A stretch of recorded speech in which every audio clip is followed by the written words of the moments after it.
मैं वाणी का राज मरने वाला हूँ,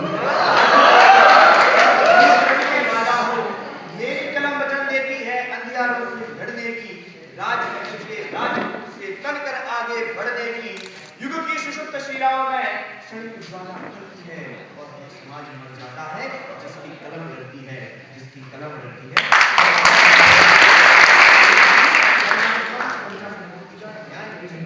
एवं देश की युवा आप सभी से पहले तो मेरे विपक्षी साथी भी अपने विचार रखेंगे, उनके विचारों को सुना करते हुए अपनी वाणी को प्रारंभ करना चाहूंगा। लेकिन हमारा आज का विषय है कि मोदी सरकार विदेशों में जमा काला धन वापस लाने में अवश्य सफल होगी। जी हाँ, मुझे खुशी है कि मैं इस विषय के पक्ष में खड़ा होकर अपने विचार व्यक्त करने जा रहा हूँ। लेकिन मेरे विपक्षी साथी मोदी हमारे प्रधानमंत्री जी हैं, लेकिन उन्होंने आगे के वाक्य को समझा ही नहीं और वे मोदी तक ही सीमित रह गए, जबकि हमारा काला धन था।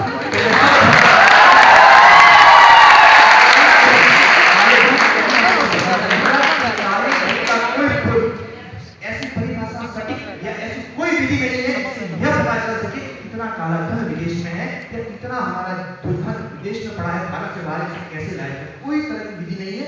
ये सिर्फ पूर्वानुमान और एक मन की सुगढ़ता तो नहीं कह सकते, परंतु कागजी या जो आंकड़े हैं उनकी सुगढ़ता के आधार पर ही ये काला धन कितना बाहर है जिसका ज्ञान हमें हो पाया है।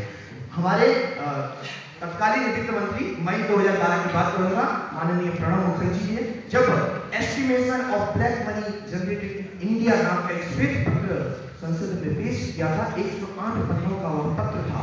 उसमें उन्होंने बताया था कि किस तरह की मुश्किलें हमारे समक्ष आ रही हैं, हमें किस तरह से काला धन लाने में किस तरह की मुश्किलों का सामना करना पड़ रहा है। उन्होंने उसमें बताया कि भारत का 9,295 करोड़ रुपए लगभग विदेश में जमा है। जी हाँ, ये वहां का 1.945 अरब स्विस फ्रैंक वहां की मुद्रा में मैंने बताया इतना पैसा वहां जमा है। लेकिन 2010 में यही पैसा 23,375 करोड़ रुपए था, जो 2006 में कितना कम हो गया, मतलब इतना धन तो धीरे धीरे भारत में आने लगा। तो यह उस समय की बात थी। हमें कुछ होना चाहिए।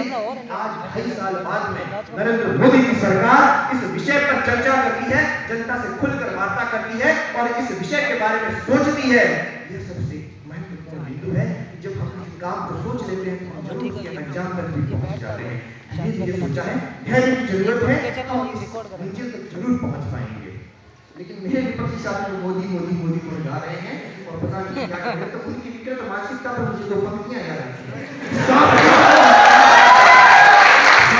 को मेहमान समझ लेता है और चंद्र सफेद कोसों को मेहमान समझ लेता है, और ऐसी विकृत मानसिकता है मेरे मित्रों की कि वे समस्या के समाधान को ही समस्या समझ लेते हैं।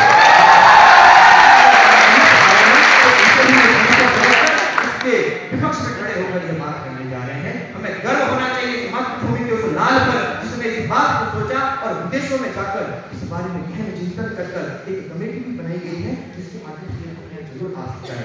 लेकिन अब मैं बात करूंगा हमारे आज के काला धन के बारे में। काला धन कैसे वापस आ सकता है? लोग कोई विपक्षी साथी आने वाले हैं, कुछ कहेंगे कि उनके बिजनेसमैन के हैं या उनके नेताओं के हैं, जिस किसी का भी होगा वह जरूर यहाँ आएगा। तो प्रधानमंत्री जी ने मुझे याद है कि 12 फरवरी को एक रैली में चुनाव से पहले कहा था कि मेरी प्राथमिकता रहेगी कि काला धन को विदेश से इस देश में लाया जाए। लेकिन मेरे विपक्षी साथी ने भी एक बात की थी, 15 लाख धन किसके खाते में आएंगे। शायद उन्होंने ऐसा नहीं कहा था। उनके जो शब्द थे वो मुझे याद है। उन्होंने यह कहा था कि इसका 5 से 10% जो हिस्सा होगा वह उन व्यक्तियों को दिया जाएगा जिनकी जो राशि या मासिक वेतन है वो बहुत समय से स्थिर है और जो कर का भुगतान करते हैं उनको दिया जाएगा। तो वह जरूर आएगा। इतिहास गवाह है कि जिन्होंने धैर्य खो दिया उन्होंने यश कीर्ति वैभव धन के साथ साथ अपनी जान भी गवाई है। तो थोड़ा धैर्य रखो, हमें उनको सहयोग करना है। अगर हमने उन्हें सहयोग किया तो वे जरूर इस धन को यहाँ लेके आएंगे और हमारा देश उस धन को प्राप्त कर हमारे राज्य को उसकी शोभा भी बढ़ाएगा। तो मुझे 2 पंक्तियां और उनके लिए याद आती है कि सोच को बदलो सितारे बदल जाएंगे, नजर को बदलो नजारे बदल जाएंगे। आप अपनी सोच को बदलिए कि हरि का समर्थन कीजिए इस बात का, जरूर काला धन देश में वापस आएगा। अंत में 2 पंक्तियों के साथ अपनी वाणी को विराम देना चाहूंगा कि दिल में मैं राम रखता हूँ और रहमान रखता हूँ, भारत माँ का बेटा हूँ मैं, स्वाभिमान रखता हूँ, अपने दिल में वो रखता हूँ जो हर कोई नहीं रख सकता। अपने छोटे से दिल में मैं हिंदुस्तान रखता हूँ।